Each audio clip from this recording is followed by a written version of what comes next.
காணாத கண்களில்லை, காணாமல் நாளது நகர்வதில்லை.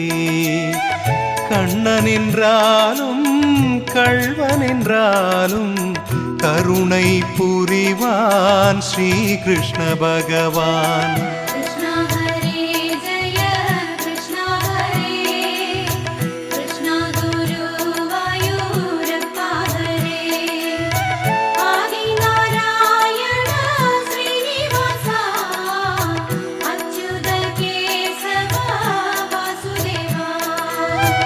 அழகிய கண்ணனின் அடிதனை எண்ணுவர், அவனது தொல்லைகள் அனைத்தையும் தாங்குவர்.